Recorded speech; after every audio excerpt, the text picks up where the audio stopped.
Hi, my name is Payal. I am Astrowitch. আজ বলবো হরোস্কোপে আপনার নেগেটিভ মুন রয়েছে নাকি পজিটিভ মুন রয়েছে, ঠিক কি কি সিমটম দেখলে বুঝতে পারবেন। ফার্স্ট অফ অল, আপনার হরোস্কোপে যদি মুন নেগেটিভ ভাবে থাকে, সেই ক্ষেত্রে আপনার মন সর্বদাই অশান্ত থাকবে, মানসিক শান্তি পাবেন না।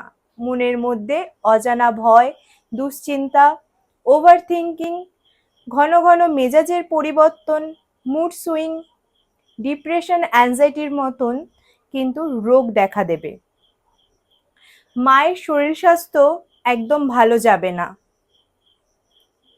অধৈর্যর কারণে বা মুড সুইং, ওভার থিঙ্কিংয়ের কারণে কখনো কখনো নিজের আত্মীয় স্বজনদের সাথে কিন্তু ভুল বোঝাবুঝি, দ্বন্দ্ব লেগেই থাকবে। যদি হরোস্কোপে নেগেটিভ মুন থাকে, সেই ক্ষেত্রে মায়ের শরীর স্বাস্থ্য খুব একটা ভালো যাবে না। হরোস্কোপে নেগেটিভ মুন থাকলে আত্মবিশ্বাসের অভাব দেখা দেবে। যদি আপনার হরোস্কোপে মুন পজিটিভ থাকে, তাহলে ঠিক কী কী সিমটম দেখলে বুঝবেন।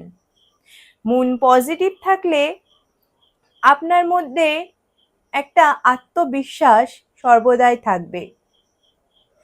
আপনি ভীষণ ভালো মানুষ হবেন এবং অন্যদেরকে সাহায্য করতে ভালোবাসবেন, দয়ালু প্রকৃতির হবেন। আপনার মধ্যে অন্যদের প্রতি একটা আবেগ অনুভূতি কাজ করবে।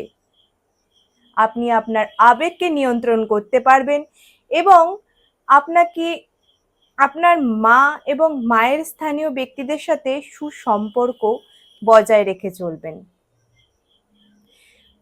পজিটিভ মুন আপনার মনকে সর্বদা একটা শান্তি অনুভূতি দেবে।